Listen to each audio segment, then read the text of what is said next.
Good morning, everyone. It's 9 o'clock. Pursuant to the Open Public Meetings Act, I am starting this meeting only to tell you that there will be a delay in the start of meeting to 9:10, as our trainer is not yet here. And with that, the public has notice this meeting will recommence at 9:10. Thank you.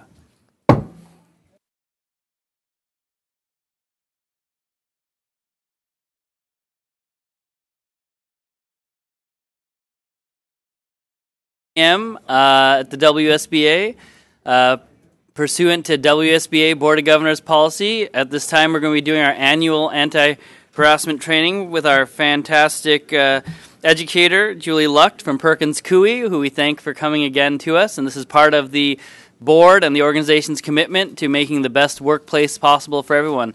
We expect to start the regular welcome and meeting at 10 a.m. sharp, so we will proceed from the East Pavilion, where you're all seated, back to this West Pavilion, where I am, and we'll run right into the meeting after the training. Thank you. Well, good morning, everybody. Everybody's getting a lot of exercise popping back and forth between chairs today. So I will do my best to get us done at 10 a.m. One note is that we are having this presentation videotaped and cast live, so everybody's aware of that. And for those of you that don't know me, my name is Julie Lucht. I'm a partner at Perkins Coie in the employment law group there.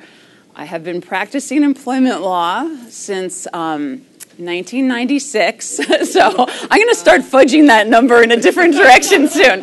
But I've been doing this for a long time and have seen all sorts of interesting discrimination and harassment cases. And today we're going to focus on the organization's compliance with anti-discrimination and anti-harassment laws. One thing, anybody reading the book by Malcolm Gladwell, Talking to Strangers? There we go. Okay, somebody is. I've been reading this book. Malcolm Gladwell, he definitely filters things through one lens in a particular occasion, but it's an interesting book, and it's all about how we are not good at talking to strangers. We're not good at reading strangers. We think we're better than we are because we think everybody reacts like they do on sitcoms like Friends. They telegraph their emotions. They look angry when they're angry with their eyebrows down. They look surprised, and people think that they can read other people's emotions. And what the research shows is, no, we are bad at figuring out what other people we don't know are thinking. And one of the themes today will be, you just don't know what life experiences people are coming into situations, and you need to be aware that because somebody isn't telegraphing like they would on a sitcom that they're offended or upset, or even if somebody is appearing happy, that might not be the correct read of how they're interpreting the actual behavior. So we will get started. A couple of post-Me Too movements. After the Me Too movement, there was a lot of new legislation surrounding sexual harassment and making sure that sexual harassment is reported and brought to light. And so we saw some laws go into effect last year. One was this 4944-210, which prohibits non-disclosure agreements, which would prevent the disclosure of sexual assault or sexual harassment. Another relates to arbitration agreements, prohibiting claims under the WLAD to be arbitrated in confidence and or not in the public, not in a public forum. And then the Washington State Human Rights Commission rolled out a model policy, and that is available for employers to adopt. It is not required right now. Some states are requiring certain types of policies, like California, and more states are requiring trainings like we're doing today. Washington doesn't require it, but it's certainly a best practice for employers to be training all employees and all people in positions of authority, such as yourselves, on what the rules are around discrimination and harassment in the workplace.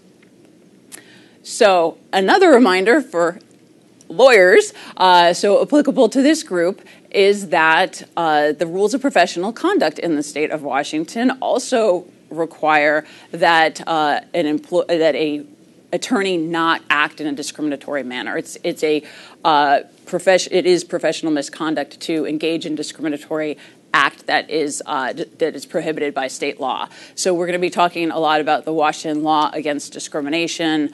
There's also federal laws in place to protect against discrimination, but the Washington law against discrimination is quite broad. The other thing that we're doing here today is underlying WSBA's commitment to diversity and inclusion, and making sure we're taking the steps and doing the work to have a diverse, inclusive workplace, and part of that is making sure that if there are issues in the workplace, they're getting reported and addressed. And we are underlining WSBA's policy against discrimination and harassment.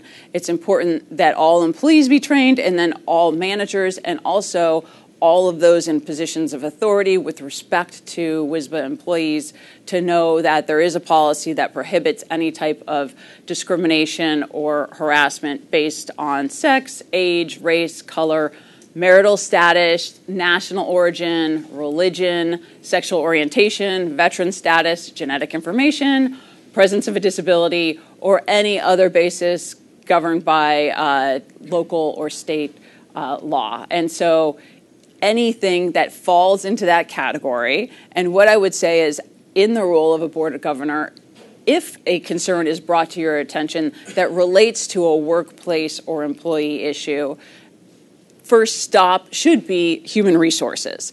And what to do there is, because you may not be an expert in deciding whether or not what's being complained of fits into one of these prohibited categories of covered discrimination that can't be engaged in, it's a good idea to bring concerns to HR. Now, obviously, in your role as a governor, all sorts of concerns probably get brought to your attention. Not all of them are employment concerns. I'm not saying everything would be funneled to HR, but if you have an employee expressing a concern about the workplace or about their work conditions or the behavior that they have been subjected to by somebody else in their capacity as a WSBA employee, good idea to go ahead and report that. Question? 2 questions. Yes. First, when you started, you talked about the post-Me Too Yes. movement, and I said post. I didn't think we were post.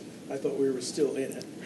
But the second one, I noticed with this policy, because other things had prohibitions regarding gender identity, et cetera, but this is the first time I've seen genetic information, and I'm kind of curious about why, one, the former gender identity, et cetera, it's not on there, but also then genetic information, because I don't think I've ever seen that. So I'm going to answer the first question. You are right. We are still in the throes of Me Too activity going on. I'm trying to, when post the kickoff of the Me Too era and the high publicism of complaints of sexual harassment. And one major thing is we've just seen a flood of sexual harassment complaints because people are feeling empowered to bring them. And also we've seen a really high expectation level by employees of what will be done in response to, and sometimes unrealistic. So there's 2 sides to this. Some employees think that if somebody glanced at them the wrong way, that person now needs to be fired. So there are, expectation setting that needs to happen here as well. But we're just looking at a different era. It's been a sea change ever since the Me Too movement kicked off. The genetic information, the Genetic Information Non-Discrimination Act, which is GINA under federal law, went into effect a few years ago. And what that protects is when it prohibits employers from collecting genetic information about their employees. And one thing would be requiring your employees to undergo genetic tests to make sure that they're not likely to develop a genetic disease, which would cost your insurance company, raise your insurance rates. That's one example. But it can happen in a much more innocuous way. Say an employee asks for some time off and they submit a medical note, and that medical note talks about that person's mother's history of cancer, that's genetic information. So family history is information. It's a not common alleged basis for discrimination outside of the employee testing and that type of area. But it is out there, and it's important for employers to know that it's a prohibited basis for discrimination so that we don't ask things about family history, family health, things like that. That is a protected status. And gender identity is a protected status in Washington. And so gender identity and expression would both be prohibited forms of discrimination or harassment. Julie? Yeah. I have kind of a follow-up question. Yeah. So I'm sure that a lot of this is covered by HIPAA, but I'm just curious why there isn't something in there about, and I don't know if genetic information would cover it, but about, I don't know what you call it, medical status or something, to try to read out in a discreet way, if the employer could even do that. If somebody has a condition like, severe diabetes or HIV or something like that, is there anything in this type of policy, or would that just immediately come under HIPAA, or do they interact at all? So where that would come in is the disability. And under Washington law, disability is very broadly defined, and it can include temporary conditions. It can include having a history of a condition that's fully mitigated now with medicine or treatment, and it includes perceived disabilities. So if the employer thinks you have AIDS and doesn't hire you, but you never did have AIDS, that was discriminatory because they acted on a perceived disability. So that is how that's encompassed, is medical information will relate to disability, and so employers cannot discriminate on the basis of disability, and they also have an obligation under the Washington Law Against Discrimination and the Americans with Disabilities Act and GINA and FMLA, if the employee asks for leave under the FMLA, to protect medical information and maintain confidentiality. And the standard is need-to-know basis. And so if managers are gossiping about somebody's medical condition, that would be inappropriate. If somebody is telling the employee's manager, this person has a medical condition and needs this accommodation, that would be a need to know and appropriate share. And typically HR will need to know, because HR needs to administer and be consistent among accommodations and make sure that they get followed through when the supervisors change and things like that. So that's where that falls in. Okay. HIPAA, just a note for HIPAA, covers healthcare providers, and so it would not cover WSBA, but what it would do is prevent anybody from obtaining somebody else's health information without a HIPAA-compliant release, because all of those healthcare providers are not allowed to give it to you without it. So it does come into play. Question? Sure. So on the disability situation, that doesn't prevent an employer from saying in their, say, advertising for a receptionist, need to be able to sit for up to 3 hours at a time, need to be able to walk a certain distance, be able to lift 20 pounds. Those things are not discriminatory, right? If you're advertising for a position and it needs certain physical, you have to meet certain physical conditions in order to do the job. That's correct. So it is fine to have physical requirements of jobs, and those could be essential job functions. And if they are essential job functions, then the employer is not required to change those. If they are not essential job functions, so if the employer would prefer the employee to stand for 8 hours a day, but there's no really core reason that employee needs to be standing, and the employee has a disability and requests a stool, every 15 minutes to take a break while they continue to work, that would need to be considered as a reasonable accommodation. And if it didn't remove an essential job function and it didn't create an undue hardship on the employer, then it would need to be provided.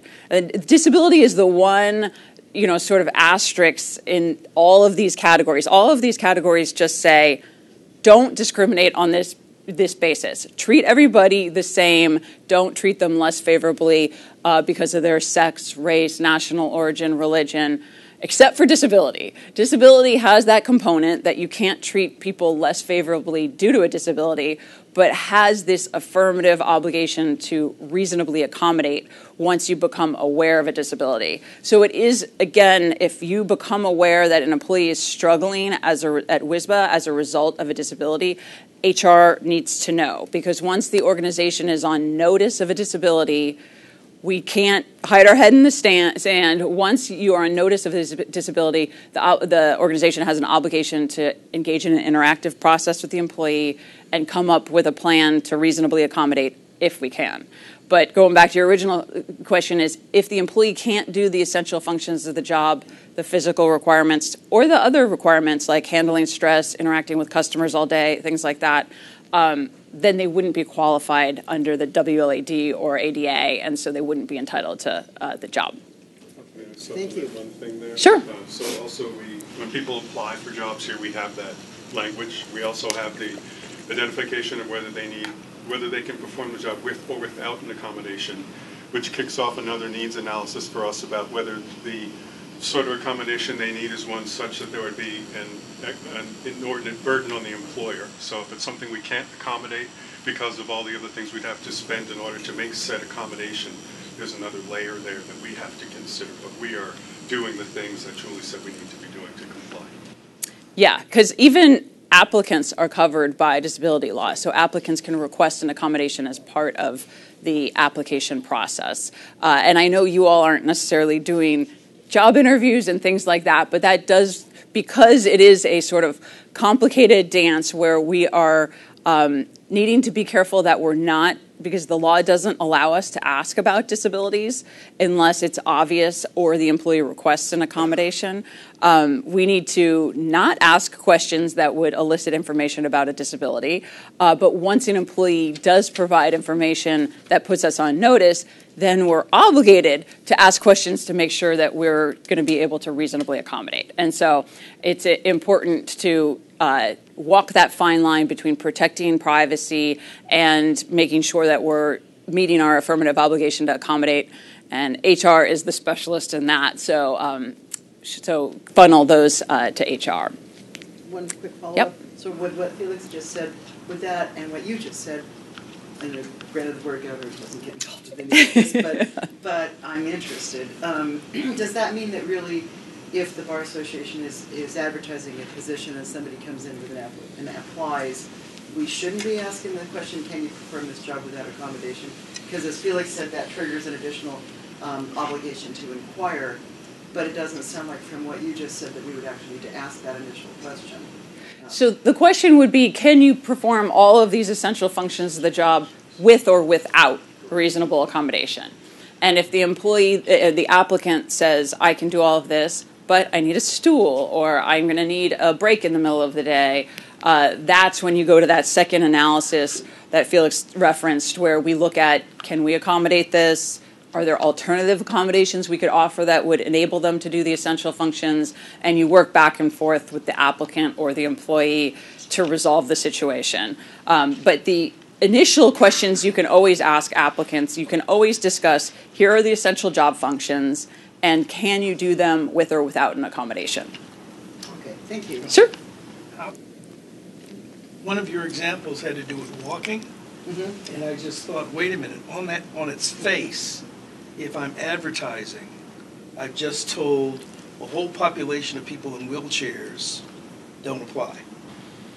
If I say walking, so the question then being, how do we make sure that we are absolutely advertising what we need? Because otherwise, I mean, I could see a number of advocacy organizations after us if we said walking, because they then said, wait a minute, now it's the burden on me to ask, how will you accommodate me, as opposed to I can't even go there, or it appears to me I can't even apply because you just said walking, and in my chair I'm not walking.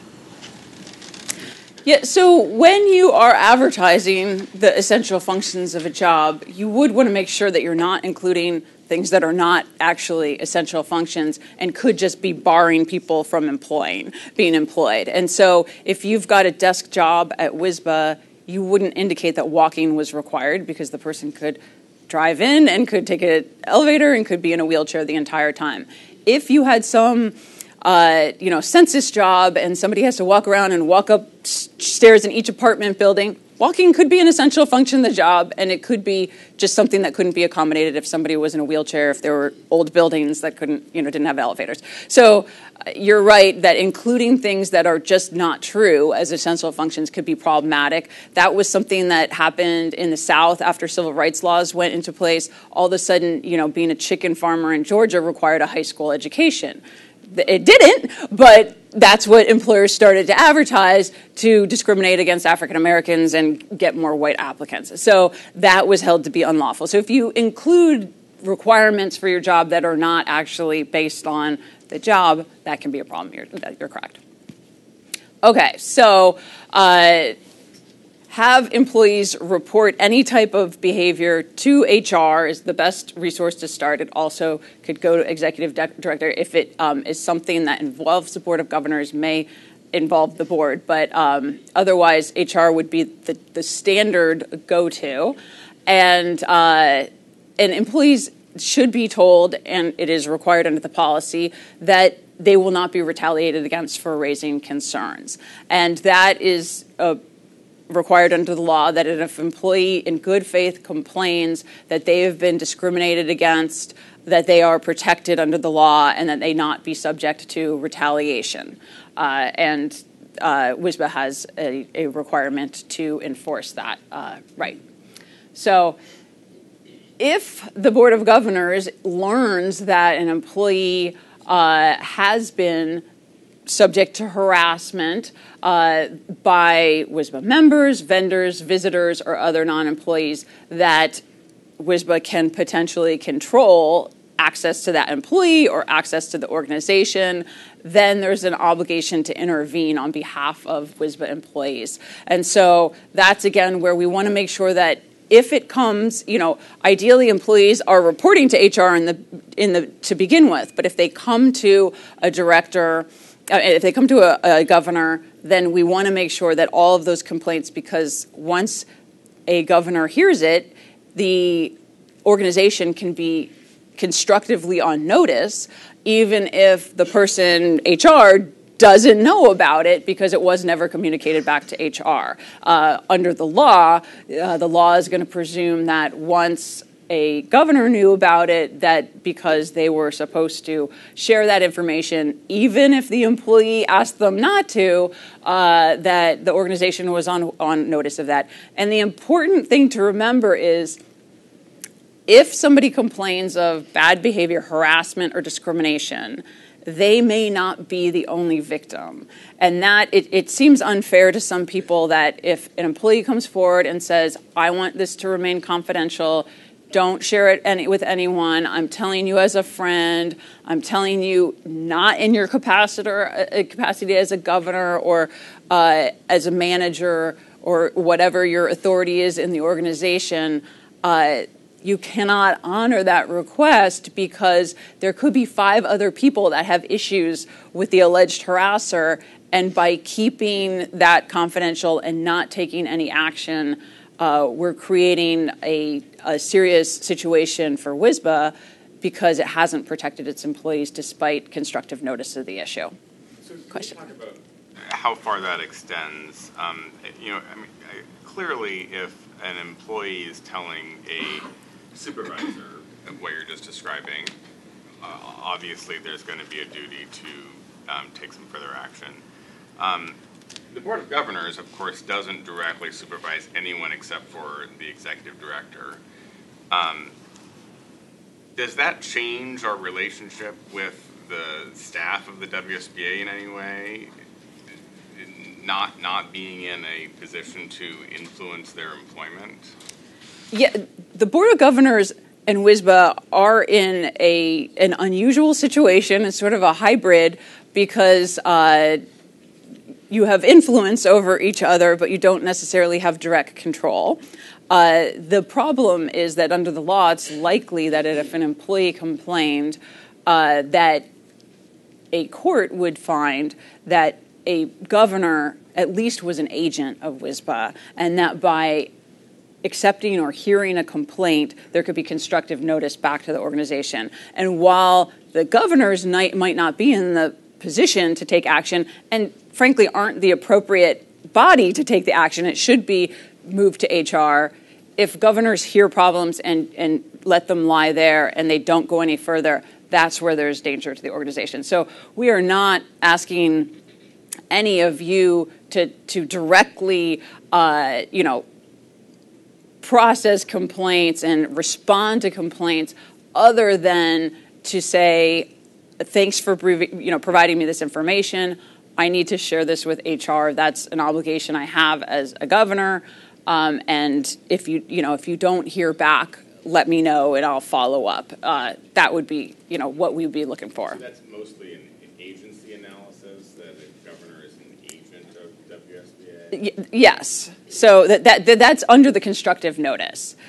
So there have been situations where, for example, an employer uses a third-party vendor to process insurance or leave, and that insurance company or vendor receives health information that they never share back with the employer. And a Washington courts held that because the employer had hired that vendor, that the employer was then on notice of the information the vendor received. And in these cases, when I need information from the insurance company or a vendor, I have to subpoena them, even though I'm working for the employer. So there is, it's not like there's a situation where the employer has access automatically to all that information. It's a separate entity. They have their own rules about what they share, especially about medical information. But courts have found in that situation agency. So I would expect, under Washington law, a pretty broad interpretation. Not promising you, but I might argue the other way if you hire me. But, Understood. What about an employee confiding in a peer level another employee?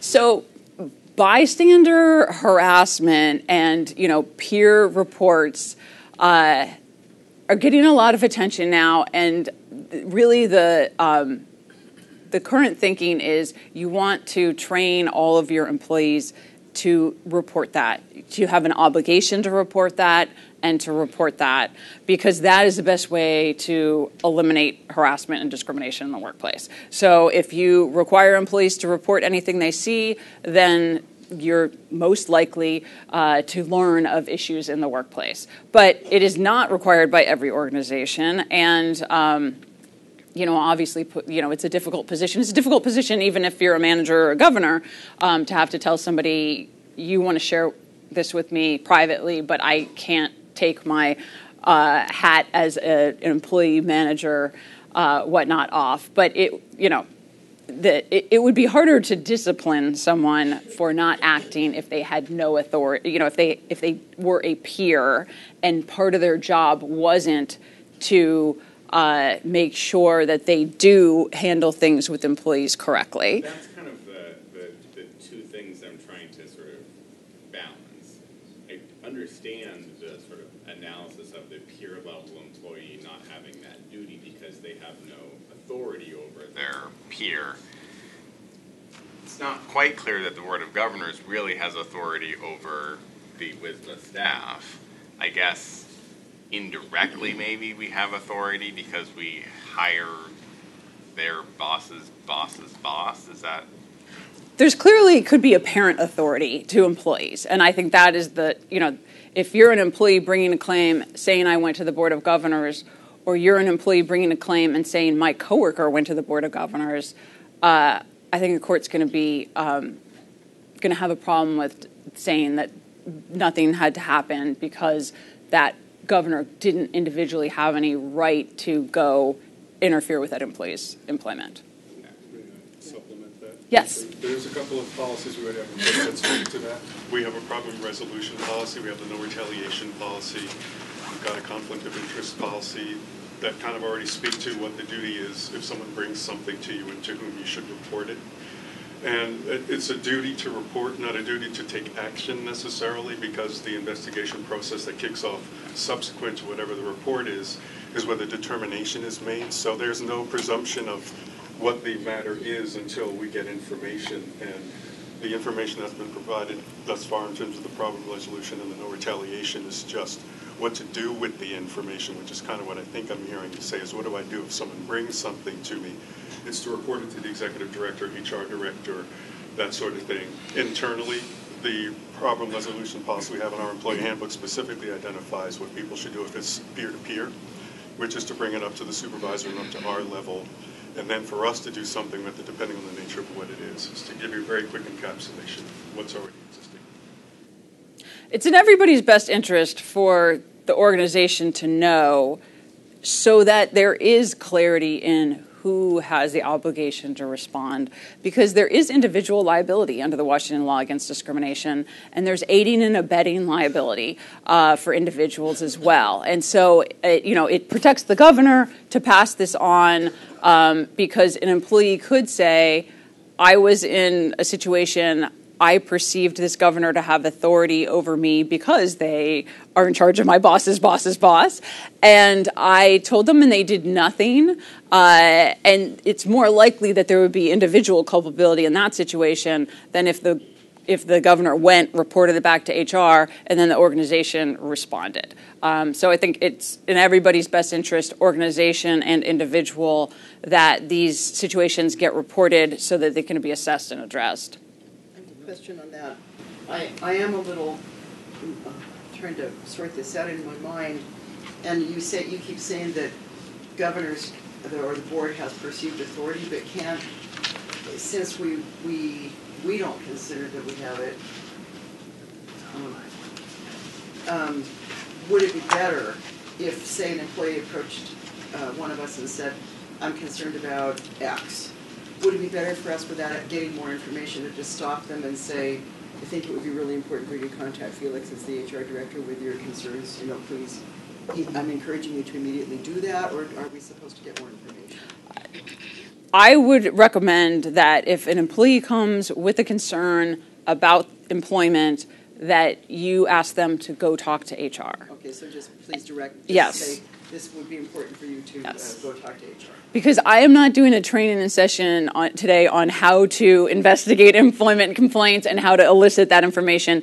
Felix knows how to do it, and so that's where it's a good idea to get it to HR. These investigations, as Felix mentioned, we're not assuming that whatever the complaint is going to be substantiated, but we have to ask the right questions. We have to inform the employee that they're not going to be retaliated against. We need to go through these steps that follow our policy and protect the organization. So best case scenario, you get the trained person to take that step.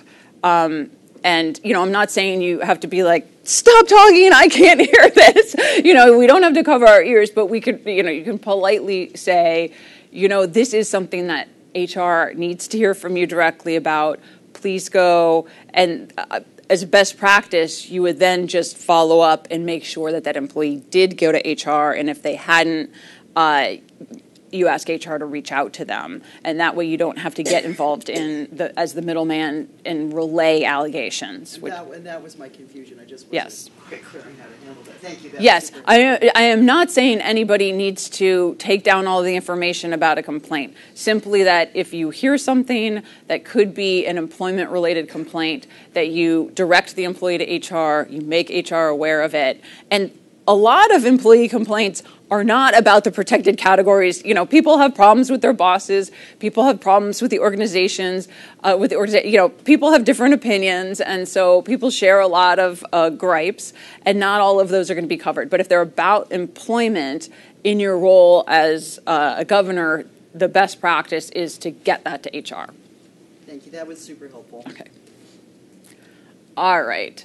So we're trying to ensure a workplace free of unlawful harassment. We're trying to take all the reasonable steps that we can to prevent it. We have a written anti-harassment policy. We provide training to supervisors and managers. We provide training to the governors. And we send a clear message that harassment's not going to be tolerated. We have a complaint procedure within HR, how to handle these. And we tell employees we will take prompt action. And that may be corrective action if the complaint is substantiated, or it might be that we don't substantiate the complaint, and so the action is simply letting the employee know that we have not substantiated their complaint, and we appreciate them bringing their concerns, and they won't be retaliated against. That might be the extent of the action, but we will respond in some way. So again, biggest message here is report complaints. If you see inappropriate conduct, if you hear it, if you hear about it, let HR know so that WSBA can determine if there is an appropriate response. All right, so the hot potato analogy, that's how I want everybody to think about it. If somebody comes and tells you something, it's a hot potato. Pass it. Felix loves hot potatoes, so get that hot potato to HR. Don't sit on it. So if some go. Could you go back a couple of slides? You wanted to see the potatoes, right? No, potatoes. It's the last part. Oh. No, in the red. Okay, sorry. Oh dear. That's not good. Okay. Okay. Report to the Human Resources Director or the Executive Director or if you were if the complaint was regarding another governor, I would loop in HR, but also speak to the board about it board director, because of the nature of the complaint. If it was a complaint about a manager or another employee within WSBA, HR is the best route for that. And the only reason I raised that, I was listening to Russell's question. One, this is our policy. And so the question really becomes, when somebody comes to you, they're looking for a safe harbor. They're really up against it, not knowing where to go. And so it's really important, one, to be sure we're sensitive to that while still getting it to HR. So we're sensitive about even hearing what the issue is. Because for some of those folks, to finally talk to anybody is to get them off of the ledge that nobody cares. And, you know, the worst thing that I think could happen down the road is the fact pattern of we're now in court instead, and there's at least this belief that, you know, I went here, I went there, meaning they're cherry picking where, but their concern becomes, but I couldn't find a place to go where I can talk about it. And it's important still when somebody says, but I don't want you to tell anybody, to say, I can't unring that bell because you have now told me about something that, you know, I've got a fiduciary duty to the organization to make sure this gets handled and dealt with, even if in the end, you know, it's a no cause. But. Yeah, so the default would be HR. We have other mechanisms in case somebody has an issue with HR or somebody has an issue with the executive director. We have other mechanisms, but the default would be HR. I appreciate that clarification. And Alec, I think you're raising an excellent point. Thanks for catching that on the slide, because I think the slide is probably has a nuance to it that, you know, it's not that any employee complaint goes to the Board of Governors. Right. My concern would be that would have an incredible chilling effect on an employee raising a legitimate issue if in public session we're going to air your complaint. That is, my understanding, not the policy, and would be a bad policy if it is the policy. HR is the first and sometimes last stop. Absolutely. That HR is going to be the default, and and all policies have some. If it's, you know, if there's a complaint against a CEO, it goes to the board of directors. You know, so at our firm, it goes to a managing department or partner or a personnel partner. So these are your other avenues, but your first avenue, absent some concern about that particular department being involved, is HR. All right. So if somebody comes to you and expresses a complaint, you can express appreciation for them letting you know. You want to confirm WSBA's organization, a commitment that we take the issue seriously and confirm that retaliation is prohibited, and then advise them that either you want them to go to HR or you're going to ask HR to contact them. If you tell them to go to HR, just give HR a courtesy call that you've told this person to go to them so HR can track it and make sure that they're following up. So we don't want anyone to ignore complaints, to judge credibility of complaints, to say this sounds, this does not sound valid. I'm not going to do anything further. We want HR to make that determination if it's appropriate. We don't want to put governors in the position where they're trying to figure out, is this harassment or not? Easy thing to do there is report it, and again, let HR follow up and make that determination.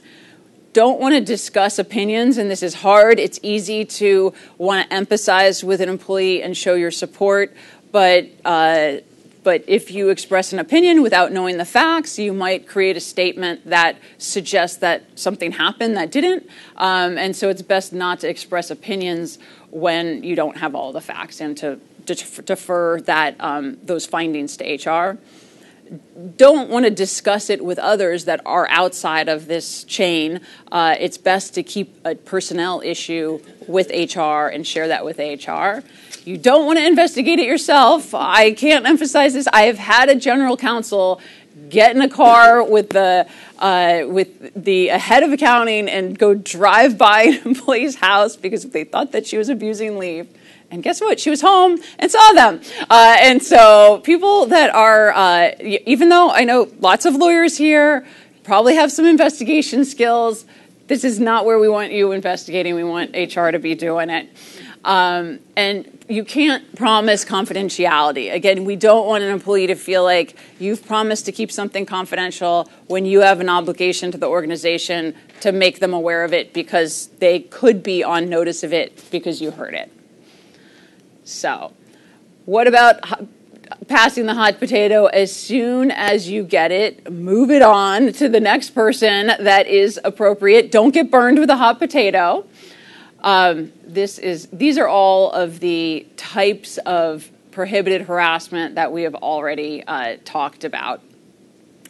And we'll talk a little bit about sexual harassment because sexual harassment is one of the hardest ones to define. It's sort of like the whole disability thing, where there's a lot more ambiguity than the other categories. If somebody says something, a racial slur, it's pretty clear that nobody wanted to hear that. That was unwelcome, discriminatory conduct. If somebody says, "Hey, you look really nice in that dress," some people will be happy about that, and some people will be highly offended.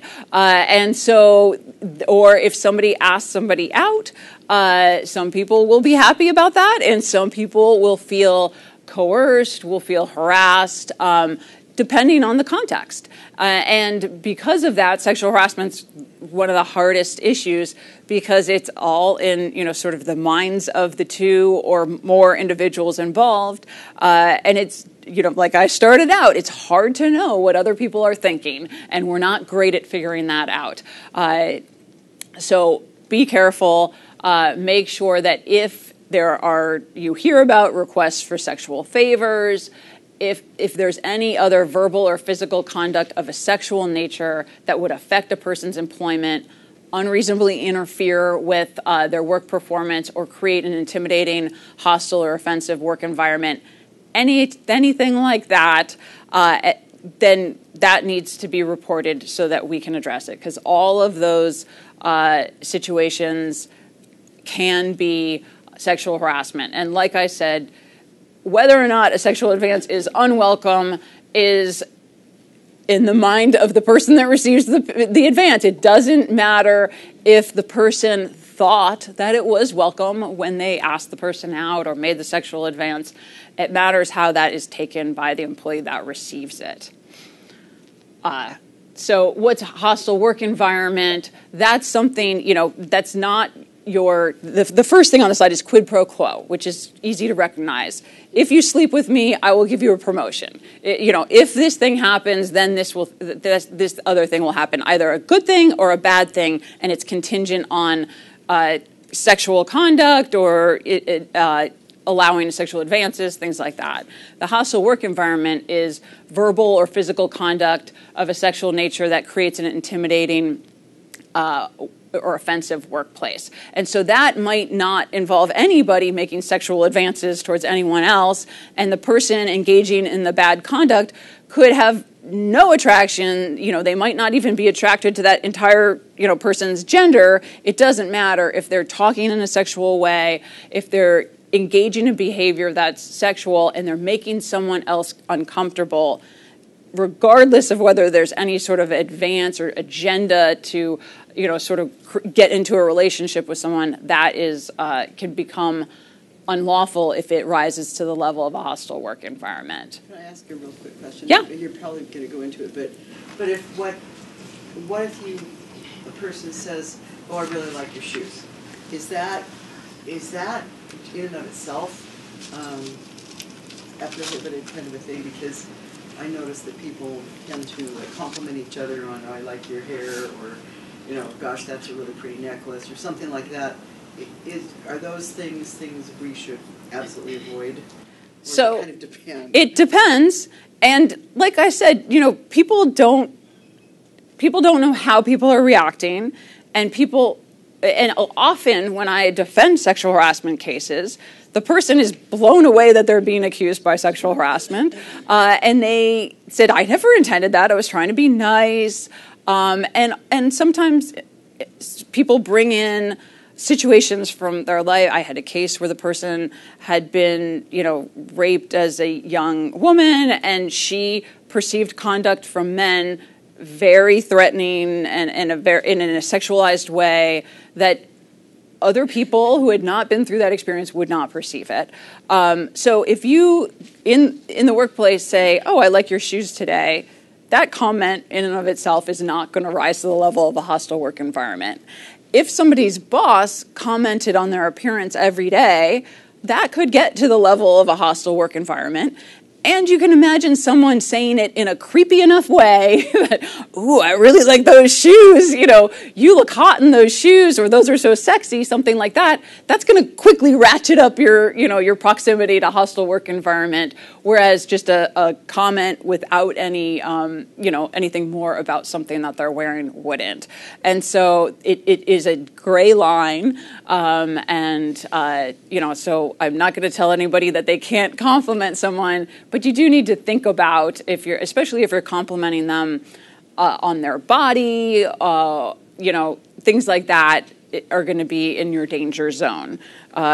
Comments that are infrequent and related just to clothing, or "you look nice today," typically fine. But even "you look nice today" can just feel off from an employee's perspective with the power dynamic. And I think, again, people don't necessarily understand how an employee is interpreting what they're saying if they feel like that person controls their job, or controls their ability to advance in the workplace, or the terms and conditions of their employment. So it's important to know, people are coming in with different baggage. And so if somebody's been subjected to sexual harassment in the past by a boss, they might be very wary of compliments.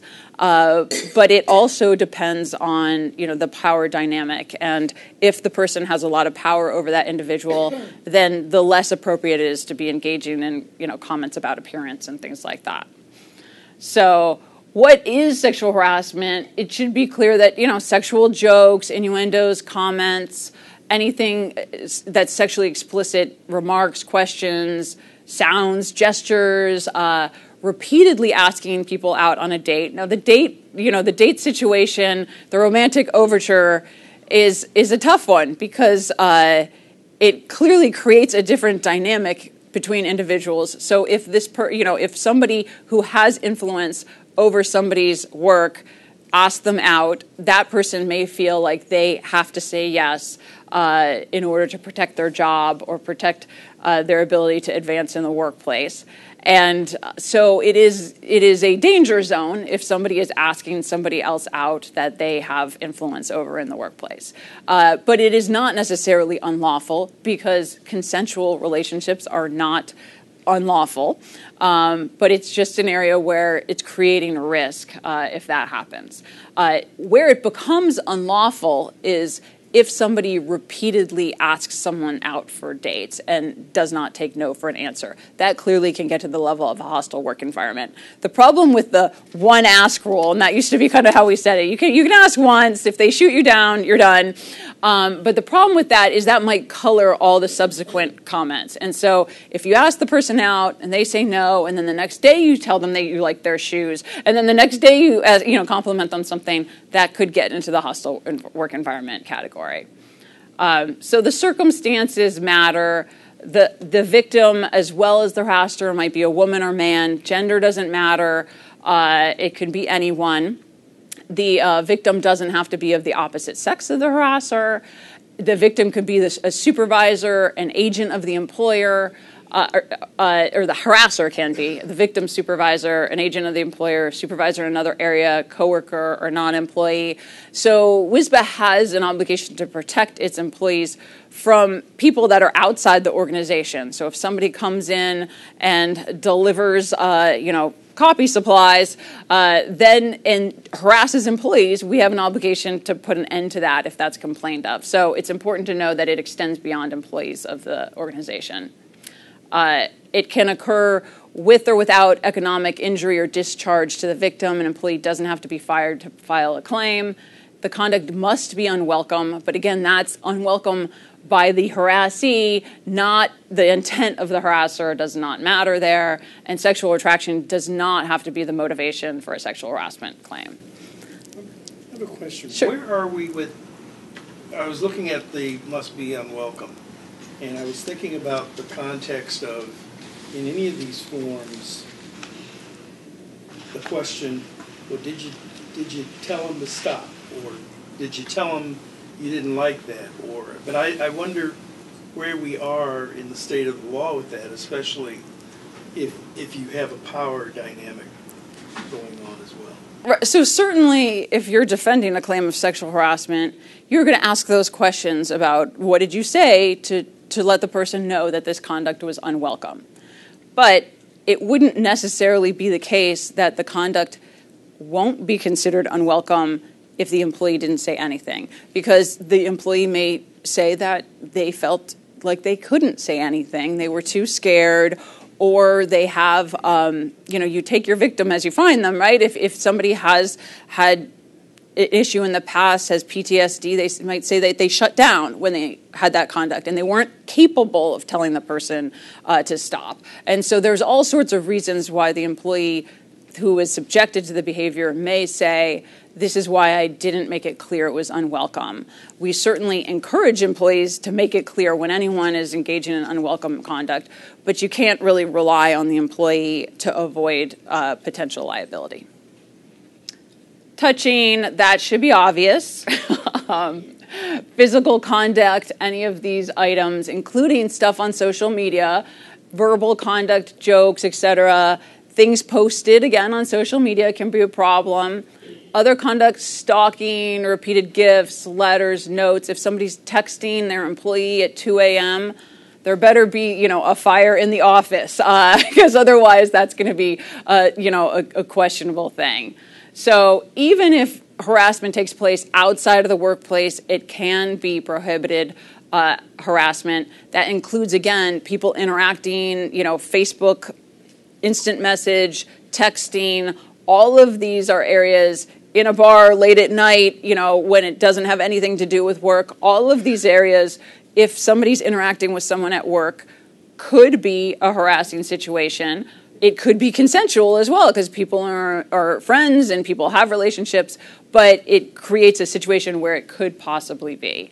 And compliments we just talked about, tone of voice matters, facial expressions matter, frequency, reference to body parts or clothing. And this, again, cultural norms come in. I just had a case this week where the manager is being accused of gender discrimination, and a woman employee felt like he treated her differently and that he was condescending.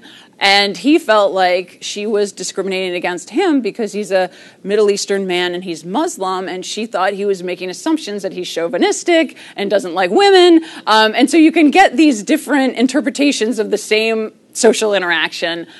Be aware that it's, that when you're engaging in conduct where you're talking about somebody's body parts or clothing, that could be somewhere where you're misinterpreting or the other person you're talking to has different norms. So how do you know? Well, you're in the danger area if you're just hoping. You hope that somebody tells you, but it's impossible to know for sure if it's not welcome or whether or not it's welcome or offensive. So assume that if it's dodgy conduct, that person might find it offensive. All right. So if somebody laughs at your jokes, does that mean that it's welcome and they're not allowed to complain later? No, you might not be that funny. They might just be laughing because you're a governor, or So if you have control over somebody or the perception of authority over their workplace, they might go along with things that they do find offensive. Making a joke about your own national origin or age, I see this a lot. People like to call themselves old, and that can be offensive to other people. So you need to be careful about being self-deprecating, thinking that's funny, and inadvertently offending other people that are in that category. It can happen anywhere, at a conference, in a conference room, at a workstation, on a work trip. All of these are places where harassment could happen. Business travel, a bar on a Friday night, dinner at your house. We just had a client say, I'm going to have, this manager wants an agreement by everybody that's coming to his house because he's having a pool party and serving alcohol with his team. And all of us were like, well, just don't do that. We remove the pool or remove the alcohol because we find that water and alcohol leads to sexual harassment. I also find that if I read the word karaoke, I'm not going to like what's coming next. That's what if there's karaoke involved, holiday party, online exchange on Facebook, all of these things. Having too much to drink is an excuse? No, it's not. It's not. It's not for criminal conduct. It's not for harassment. Between peers, again, you could have one bite of one non-creepy, non-physical overture towards a date, but no means no really, and over means over really, because consensual relationships can end and then turn into harassment. It doesn't matter if it was consented to at one point. If it becomes non-consensual, it's a problem. So what are we asking? Lead by example, be respectful of people's differences and different levels of sensitivity, confront and report inappropriate behavior. Again, you don't need to accept the complaint, push the complaint to HR, avoid jokes, sexual conduct, and other gestures, things like that could have inappropriate overtones that could be misinterpreted. Be careful about emails, IMs, texts. You would be shocked with, we had email and that was bad enough because people are not careful with what they put in email. What people would put in text is horrific, and also half the time you can't understand it. And so if you're talking in emojis, then you might get misinterpreted. So be careful, if you're texting with somebody who you have perceived authority over, be careful. So don't have tolerance for any of these types of behaviors that could get you into hot water. Again, the obligation is if somebody tells you a complaint, get it to HR, keep it confidential, make sure that there's no retaliation. Those are don't attempt to argue the merits, don't try to investigate yourself, move it on to HR. So don't get mad, don't get even. Do not retaliate. It's absolutely prohibited under the policy, and it's also prohibited under the law. Here's the model rules from the Washington State Human Rights Commission on retaliation. Those are in the materials. I'm not going to get into these last cases because we are running out of time, but I appreciate everybody's questions. I will stick around for a minute, but I will turn back to your regular programming. Are we getting a copy of your PowerPoint presentation? I think it's out there. Can we distribute Is it out there? Or no, I think I'm comfortable distributing it to the board. I will talk to Bispa about that. Thank you. Thank you, everybody.